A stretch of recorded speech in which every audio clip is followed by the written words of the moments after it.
Thank you. It's a delight to be here. I must say Chicago Ideas Week is inspirational and extremely exciting. I've been to 3 or 4 sessions already, one on democracy, the State of the Union, one on the economy, and the last one I was at was on the future of news.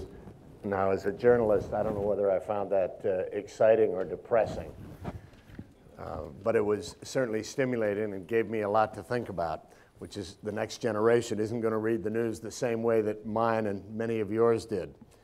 Anyway, before we explore the subject of criminal justice, I'd like to give special thanks to the founding partners of Chicago Ideas Week, Chase and J.P. Morgan, Time, the official integrated marketing partner of Chicago Ideas Week, Starcom, MediaVest Group, Leo Burnett, MSL Chicago, and to the many partners who have made this week possible.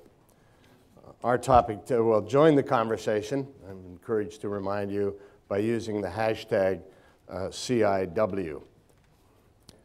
Our topic today is criminal justice beyond the verdict. And I'd like to take a moment to focus on that beyond the verdict.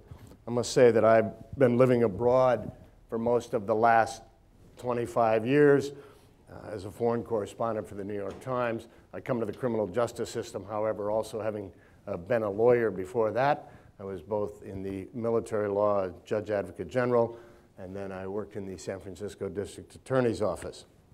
So I've seen the criminal justice system from inside and outside, as it were. One of the things people from abroad, they look at the American criminal justice system, and I think there's both admiration and disbelief. They look at great admiration in many of the protections we give to defendants and to suspects, although there has been a great deal of alarm lately at what's happened post 9/11 and the erosion of civil liberties. And the balance seems to have been struck in the wrong way in the eyes of many, particularly foreigners, as they look at our system. But one of the things, and this goes to today's topic, beyond the verdict, which I think they find the most surprising, is the incarceration rates.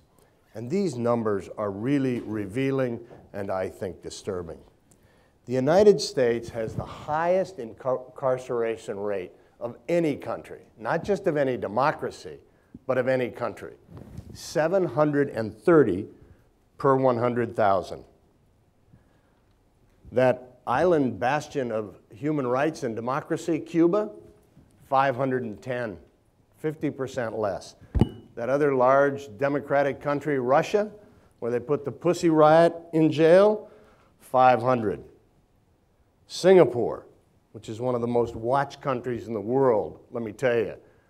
You can't do anything in Singapore without the Singaporean government knowing about it, 237. Switzerland, where it's often said that everything is either required or illegal, 76.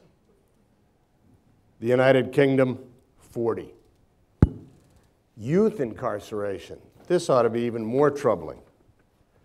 The youth incarceration rate in the United States is 336 per 100,000 population. No other country has more than 100. Japan, 0.1. Now those numbers ought to be troubling. But listen to this idea. This is provocative. It costs more to house a prison inmate at a high security facility than the annual tuition at an Ivy League university. That ought to get you thinking, as will the next speaker.